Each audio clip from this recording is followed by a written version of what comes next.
Mega DSC కోసం ఎదురు చూస్తున్న నిరుద్యోగులకు ఏపీ ప్రభుత్వం కాస్త ఊరటనిచ్చే వార్త చెప్పింది. ఎప్పటి నుంచో పెండింగ్లో ఉన్న మెగా డిఎస్సిలో భాగంగా టీచర్ పోస్టుల భర్తీకి ప్రభుత్వం గ్రీన్ సిగ్నల్ ఇచ్చింది. రాష్ట్రంలోని కొన్ని ప్రభుత్వ పాఠశాలలో టీచర్ల కొరత ఉంటే మరికొన్ని పాఠశాలలో ఎక్కువ సంఖ్యలో టీచర్లు ఉన్నారు.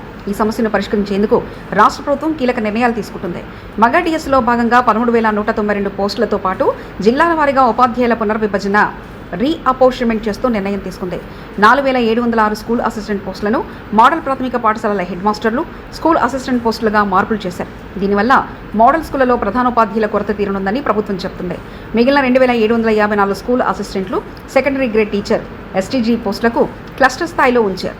వీరిని అనారోగ్యం, ప్రసూతి సెలవుల వంటి సందర్భాల్లో రెగ్యులర్ టీచర్లు అందుబాటులో లేనప్పుడు తాత్కాలికంగా వేరే పాఠశాలలకు బదిలీ చేయనున్నారు. దీని ద్వారా విద్యార్థుల చదువుకు ఎలాంటి ఆటంకం కలగకుండా ఉంటుందని ప్రభుత్వం చెబుతుంది. వీటితో పాటు మరో 617 పోస్టులను, 517 స్కూల్ అసిస్టెంట్లు, 98 ఎస్డిటి ప్రభుత్వం నోటిఫికేషన్ జారీ చేసింది. దీంతో పాటు ప్రస్తుతం ఖాళీగా ఉన్న 3,980 పోస్టులను 3,228 పోస్టులను తగ్గిస్తూ ప్రభుత్వం నిర్ణయం తీసుకుంది. ఈ కొత్త పోస్టులో 397 గ్రేడ్ 2 హెడ్ మాస్టర్ పోస్టులు, 2,709 స్కూల్ అసిస్టెంట్ పోస్టులు, 122 సెకండరీ గ్రేడ్ టీచర్ పోస్టులు ఉన్నాయి. దీనివల్ల కొన్ని కేటగిరీలో పోస్టుల సంఖ్య పెరగనుంది. రాష్ట్రంలోని 779 అప్పర్ ప్రైమరీ పాఠశాలను హైస్కూల్గా అప్గ్రేడ్ చేయనున్నారు. దీనివల్ల ఎక్కువ మంది విద్యార్థులకు ఉన్నత విద్య అందుబాటులోకి వస్తుందని ప్రభుత్వం చెబుతుంది.